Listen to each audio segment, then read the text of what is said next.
So I've been a full-time seller. I sell on eBay and Amazon from past 2 years. I decided to close down my physical mobile phone store, which I had in London, and I had it for 3 years. I decided to close that down in early 2019.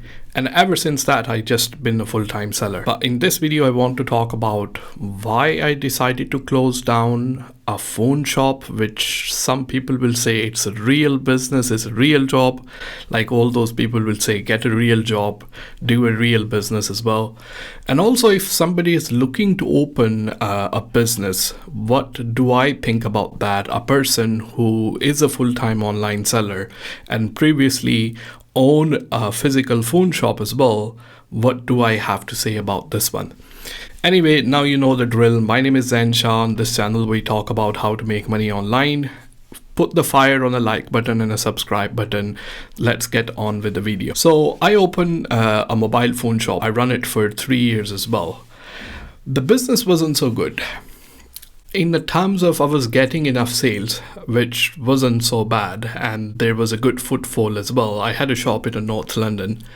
But the only problem which I really faced, and I think which a lot of other businesses like me, which I considered myself a small independent business, not a part of any chain or anything, is the rents for the commercial properties. And then on the top of that, you have a business rates to pay as well, particularly in London.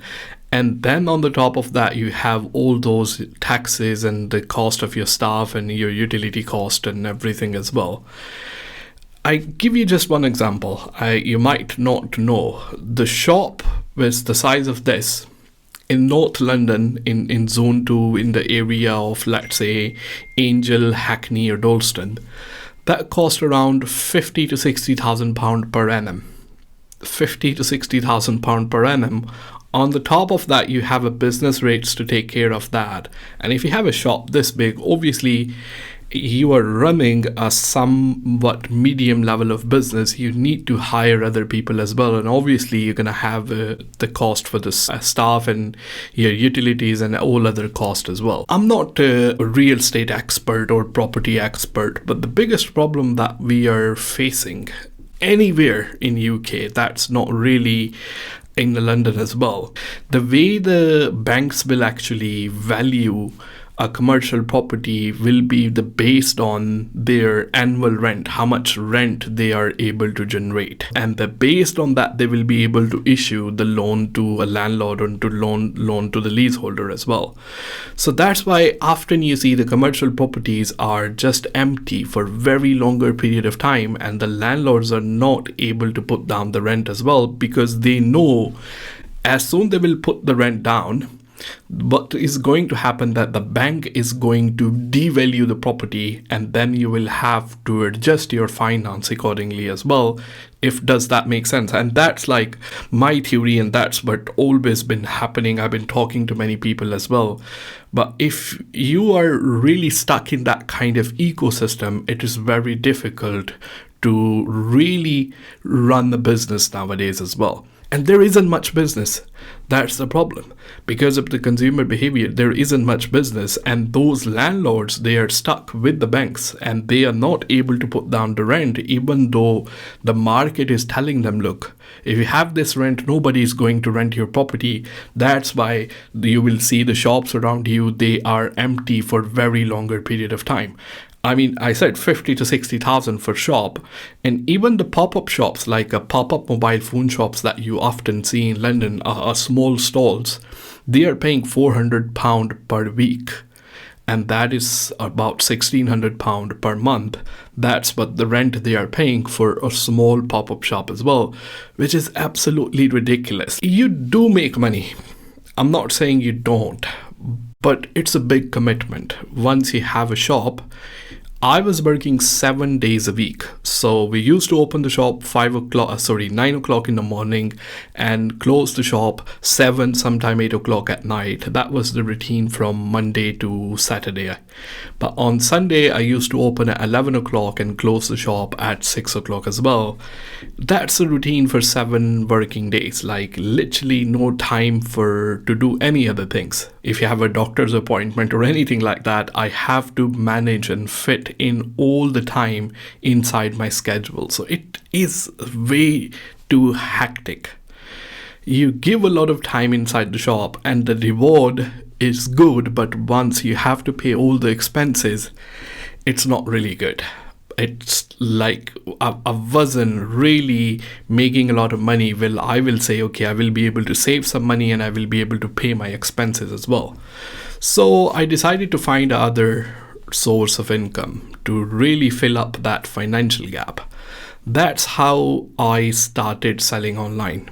So I started listing all the accessories and all the mobile phones and everything that I had inside the shop, listed it on eBay, listed it on Amazon, just to make up for that sale. That's what really encouraged me to move fully online. And I said, look, I felt like I'm working just to pay my rent.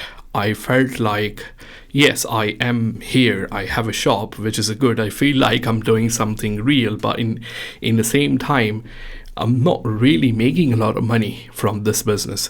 So it came to the point where 80% of my revenue was just coming from online business.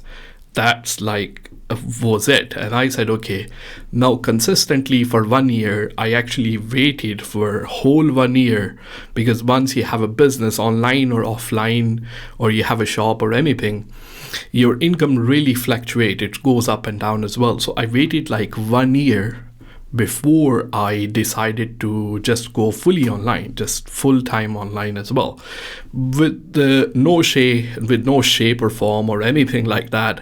I'm not really encouraging anyone to leave your job and do your online business. Obviously, you will have to put the food on the table, and whatever is paying your kitchen expenses or your rents at the moment, you will have to continue with that as well. The way I did, I continue running my physical phone shop while I decided and I done something to make another income stream, which I ended up going full time, which is selling on eBay and Amazon as well. So that's the reason I actually left the shop, and that's the one part. And another part, that would be the advice for someone if someone is going to open their own mobile phone shop, or any shop for that matter, particularly nowadays. My personal experience is the trend, the way the consumers are doing their shopping and the way they are buying their things. A lot of those things are moving towards online, especially consumer electronics. Today, if I will open a physical business, that will be a food shop or a coffee shop, because the reason the people go to the malls and the reason people are going outside nowadays is not just to buy something, a piece of clothing or a consumer electronics or anything, is for the socializing factor of it as well. So having a food shop, it will be obviously an excellent idea if somebody is looking to open that.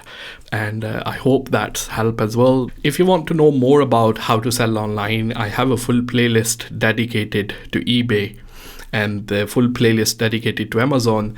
I will put both of them inside the description, and make sure you check that out as well. And I will see you soon.